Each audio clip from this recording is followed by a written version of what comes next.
ಎಲ್ಲಾ ಹಾನಿಯಿಂದ ಕೂದಲನ್ನು ರಕ್ಷಿಸುತ್ತೆ. ಬರೀ Amrit noni reach root premium hair oil. ಈ ಪ್ರಜ್ವಲ್ ಪ್ರಕರಣ ಬಂದಾಗ್ರಿಂದ ಮಾಜಿ ಪ್ರಧಾನಿಗಳು ದೇವೇಗೌಡರು ಪಾಪ ಮಂಕಾಗಿದ್ದಾರೆ. ಪೆನ್ ಡ್ರೈವ್ ಕೇಸ್ನ ನಂತರದಲ್ಲಿ ಎಲ್ಲೂ ಕಾಣಿಸ್ಕೊಳ್ತಾ ಇಲ್ಲ ದೇವೇಗೌಡರು. ಮನೆಯಲ್ಲೇ ಕುಳಿತು ಅಸ್ತ್ರವನ್ನ ರೆಡಿ ಮಾಡ್ಕೊಳ್ತಾ ಇದ್ದಾರಂತೆ ಮಾಜಿ ಪ್ರಧಾನಿ ದೇವೇಗೌಡರು. ಅಸಮಾಧಾನದ ನಡುವೆ ಕುಟುಂಬವನ್ನ ಹೇಗೆ ಸೇಫ್ ಮಾಡಬೇಕು ಅಂತ ಮಾಸ್ಟರ್ ಪ್ಲಾನ್ ಮಾಡ್ತಾ ಇದ್ದಾರಂತೆ. Wait and see game is on ಅಂತಿದ್ದಾರಂತೆ ದೇವೇಗೌಡರು. ಇಡೀ ಪ್ರಕರಣ ಬಂದಾಗ್ರಿಂದ ಪಾಪ ದೇವೇಗೌಡರು ಬಹಳ ಮಂಕಾಗಿದ್ದಾರೆ. ಮೊದಲನೇ ಹಂತದ ಚುನಾವಣೆಯಲ್ಲಿ ಎಲ್ಲಾ ಕಡೆ ಓಡಾಡಿದ್ರು. ಜೊತೆಗೆ ಬಿಜೆಪಿಯ ನಾಯಕರಿಗೆ ಹೇಳ್ತಾ ಇದ್ರು, ನನ್ನನ್ನು ಕರೀರಿ, ಎಲ್ಲಿ ಬೇಕಾದರೂ ಕರೀರಿ, ನೀವು ನಾನು ಬರ್ತೀನಿ, ಅಲ್ಲಿ ಪ್ರಚಾರ ಮಾಡ್ತೀನಿ ಅಂತ ಹೇಳ್ತಾ ಇದ್ರು ದೇವೇಗೌಡರು.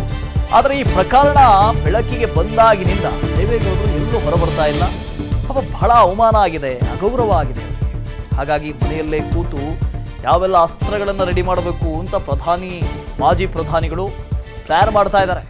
ಜೊತೆಗೆ ಕುಮಾರಸ್ವಾಮಿ ಅವ್ರನ್ನ ಕರೆಸಿ, ಒಂದಷ್ಟು ಜನ ನಾಯಕರನ್ನ ಕರೆಸಿ ಬೇರೆ ಬೇರೆ ಪ್ಲಾನ್ಗಳನ್ನು ಮಾಡ್ತಾ ಇದ್ದಾರಂತೆ, ಅಸ್ತ್ರಗಳನ್ನು ಮಾಡ್ತಾ ಇದ್ದಾರಂತೆ. ಹಾಗಾದ್ರೆ ದೇವೇಗೌಡರ ಪ್ಲಾನ್ಗಳು ಏನು? ಒಂದಷ್ಟು ಪ್ಲಾನ್ಗಳನ್ನು ಮಾಡ್ಕೊಂಡಿದ್ದಾರೆ. ಪ್ಲಾನ್ ನಂಬರ್ 1, ಪೆನ್ ಡ್ರೈವ್ ಕೇಸ್ನಿಂದ ಹೊರಬರುವುದಕ್ಕೆ ಮೊದಲು ಕಾನೂನು ಹೋರಾಟವನ್ನು ಮಾಡಬೇಕು. ಅದು ಹೇಗೆ ಮಾಡಬೇಕು ಅಂತ. ಎರಡನೇದು, ರೇವಣ್ಣ ಹಾಗೂ ಪ್ರಜ್ವಲ್ರನ್ನ ಹೊರಗೆ ತರುವುದಕ್ಕೆ ಕಾನೂನು ಹೋರಾಟ ಮಾಡಬೇಕು. ಯಾವ ರೀತಿಯಾಗಿ ಮಾಡಬೇಕು ಅನ್ನೋದು. SIT ಮಾಡ್ತಿರುವ ಕಾನೂನು ಹೋರಾಟಕ್ಕೆ ಕಾನೂನು ಮೂಲಕವೇ ಉತ್ತರ ಕೊಡಬೇಕು. ಹಾಗಾಗಿ ಕಾನೂನು ಹೋರಾಟ ಯಾವ ದಿಸೆಯಲ್ಲಿ ಮಾಡಬೇಕು? ರೇವಣ್ಣ ಹಾಗೂ ಪ್ರಜ್ವಲ್ ರಕ್ಷಣೆಗೆ ನಿರೀಕ್ಷಣಾ ಜಾಮೀನು ಕೋರಿ ಅರ್ಜಿಯನ್ನು ಸಲ್ಲಿಕೆ ಮಾಡೋದು. ಈಗಾಗಲೇ ಅರ್ಜಿ ಸಲ್ಲಿಕೆ ಆಗಿದೆ. ಕಳೆದ 3 ದಿನಗಳಿಂದ ನಿರಂತರ ವಕೀಲರ ಜೊತೆ ದೇವೇಗೌಡರು ಸಭೆಯನ್ನು ಮಾಡ್ತಾ ಇದ್ದಾರೆ. ಕಾನೂನು ರೀತಿಯಲ್ಲಿ ಏನೆಲ್ಲ ಇದೆ ನಮಗೆ ಅಂತ. ನಿರೀಕ್ಷಣಾ ಜಾಮೀನು ಪಡೆದ್ರೆ ಹೇಗೆ, ಪಡೆದೇ ಹೋದ್ರೆ ಹೇಗೆ ಅನ್ನೋದ್ರ ಬಗ್ಗೆಯೂ ಕೂಡ ಅವರು ಚರ್ಚೆ ಮಾಡಿದ್ದಾರೆ. ನಿರೀಕ್ಷಣಾ ಜಾಮೀನು ಅರ್ಜಿಯ ತೀರ್ಪು ನೋಡಿ ಮುಂದಿನ ತೀರ್ಮಾನವನ್ನು ಮಾಡೋಣ ಅಂತ ಅವರು ಪ್ಲಾನ್ ಮಾಡ್ಕೊಂಡಿದ್ದಾರಂತೆ.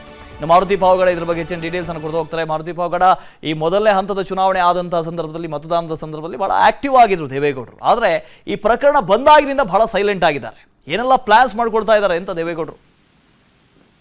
ವಾಸ್ತವ ಮೊದಲ ಹಂತದ ದಕ್ಷಿಣ ಕರ್ನಾಟಕದಲ್ಲಿ ನಡೆದಂತಹ 14 ಲೋಕಸಭಾ ಚುನಾವಣೆ ಸಂದರ್ಭದಲ್ಲೂ ಕೂಡ ಪ್ರಧಾನಿ ನರೇಂದ್ರ ಮೋದಿ ಅವರ ಜೊತೆ ವೇದಿಕೆ ಹಂಚಿಕೊಂಡಿದ್ದಂತಹ ಮಾಜಿ ಪ್ರಧಾನಿ ದೇವೇಗೌಡರು ಮೋದಿ ರಾಜ್ಯಕ್ಕೆ ಬಂದಂತಹ ಸಂದರ್ಭ ಆಗಿರ್ಬೋದು, ಬೇರೆ ಸಂದರ್ಭಗಳಾಗಿರ್ಬೋದು, ಸುಮಾರು 15 ದಿನಗಳ ಕಾಲ ಬಹಳಷ್ಟು ಸುದೀರ್ಘ. ನನ್ನ ಜೀವನದಲ್ಲಿ ನಾನು ಮಾತ್ರವಲ್ಲ, ನನ್ನ ಕೂದಲು ಕೂಡ ಆಗಿರ್ಬೇಕು ಸ್ಟ್ರಾಂಗ್ ಅಂಡ್ ಸ್ಟೈಲಿಶ್. ಬರೀ Amrit noni reach root premium hair oil ನೊಂದಿಗೆ. Reach root premium hair oil Hassan, Mandya, Kolar ಸೇರಿದಂತೆ ಹಲವು ಜಿಲ್ಲೆಗಳಲ್ಲಿ ಸಕ್ರಿಯವಾಗಿ ಪ್ರಚಾರದಲ್ಲಿ ಭಾಗವಹಿಸಿದ್ರು. ಯಾವಾಗ ಈ ವಿಡಿಯೋ ಬಿಡುಗಡೆ ಆಯ್ತು ಆ ಸಂದರ್ಭದಲ್ಲೂ ಕೂಡ ಪ್ರಚಾರಕ್ಕೆ ಹೋಗದೇ ಇರುವಂತಹ ಒಂದು ಅನಿವಾರ್ಯ ಪರಿಸ್ಥಿತಿಯಲ್ಲಿ ಮಾಜಿ ಪ್ರಧಾನಿ ದೇವೇಗೌಡರು ಇದ್ದಾರೆ. ಅದೇ ರೀತಿ ಮಾಜಿ ಮುಖ್ಯಮಂತ್ರಿ ಕುಮಾರಸ್ವಾಮಿ ಅವರು ಕೂಡ ಇದ್ದಾರೆ.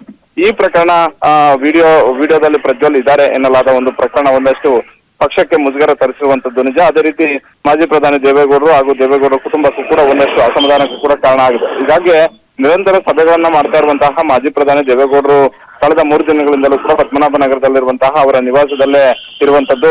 ಅದರ ಜೊತೆಗೆ ಹಿರಿಯ ಹೈಕೋರ್ಟ್ ವಕೀಲರನ್ನ ಕರೆಸಿಕೊಂಡು ಈ ಬಗ್ಗೆ ಚರ್ಚೆ ಮಾಡಿದ್ದಾರೆ.